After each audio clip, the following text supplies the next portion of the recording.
রমজান বা রোজার সংশ্লিষ্ট আমরা কিছু শব্দ শুনতে পাই, ফিদিয়া, কাফফারা, কাজা।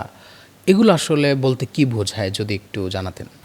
রমজানের কাজা, কাফফারা, ফিদিয়া এই শব্দগুলো আমাদের ইসলামিক পরিভাষা, কিছু ইবাদত সংক্রান্ত পরিভাষা।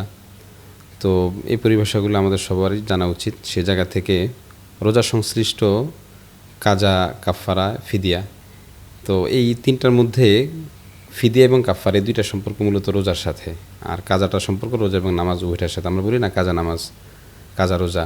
এখানে দুইটা বিষয়, একটা হচ্ছে কেউ যদি অপরাধজনিত কোনো কারণে আপনার রোজা রাখতে না পারে তাহলে তাকে কাফফারা আদায় করতে হয়। আরেকটা হলো কোনো ওজরের কারণে যদি কেউ রোজা রাখতে না পারে তাহলে তার পরবর্তীতে এটা শুধু কাজা করতে হয়। তো রোজার সাথে এই তিনটার সম্পর্ক আছে একদিক থেকে। কাজা তো আমরা বুঝলাম, যেটা আমার এখন করা দরকার, এখন করতে পারতেছি না, পরবর্তীতে করাকে কাজা বলা হয়। আরেকটা হচ্ছে কাফফারা। কাফফারাটা হচ্ছে একটা শারীরিক দণ্ডবিধির মতো অথবা অর্থনৈতিক দণ্ডবিধির মতো। ফিদিয়াটাও এরকম শারীরিক অথবা অর্থনৈতিক দণ্ডবিধির মতো। বাকি দুইটার, ফিদিয়া এবং কাফফারা, এই দুইটার মধ্যে পার্থক্য হচ্ছে কোনো ব্যক্তি যদি মুমূর্ষ অবস্থায় থাকে অথবা প্রচণ্ড বৃদ্ধ, মানে দুর্বল বৃদ্ধ থাকে, রোজা রাখতে পারে না, তাহলে তার জন্য শরীয়ত যে সিস্টেমটা করছে, যে তাকে দুইটা অপশন দিয়েছে। একটা হলো সে একবেলা একজন মিসকিনকে দুবেলা পেট ভরে খাবার খাওয়াবে একটা রোজার পরিবর্তে, অথবা একজন গরিবকে 2.25 কেজি গমের যে মূল্য, এই মূল্যটা সে আদায় করবে। 2.25 কেজি গমের মূল্য বর্তমান সময় অনুযায়ী 115 টাকা অথবা 120 টাকার সামথিং হতে পারে। তো এই টাকাটা একজন গরিবকে দিতে, প্রত্যেকটা রোজার বিনিময়ে এটা দিতে হবে।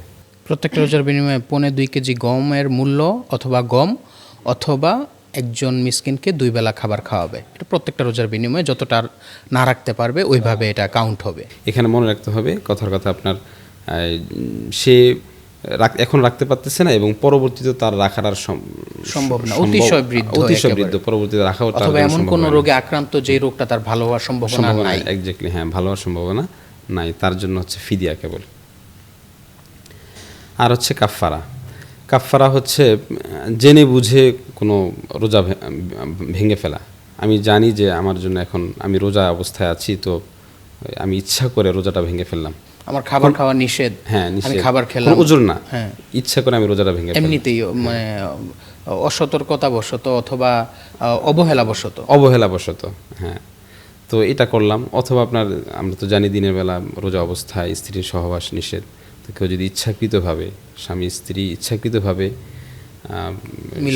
মিলন করে, তাহলে সেখানেও উভয়ের উপরে কাজা এবং কাফফারার উভয়টা আদায় করতে হবে। কাজা মানি তো পরবর্তীতে আদায় করতে হবে এই রোজাটা। আবার কাফফারা হচ্ছে সূরা মায়েদার 89 নম্বর আয়াতে আল্লাহ তাআলা কাফফারার কথা বলেছেন।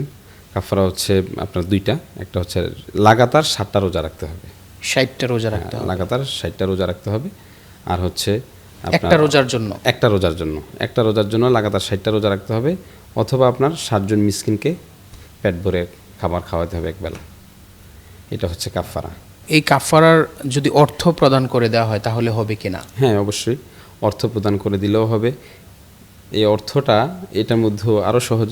এই অর্থটা কেউ যদি পুরা অর্থটা একজনকে দিতে চায় তাও হবে, অথবা একজনের অর্থটা অনেককে দিতে চায় তাও হবে।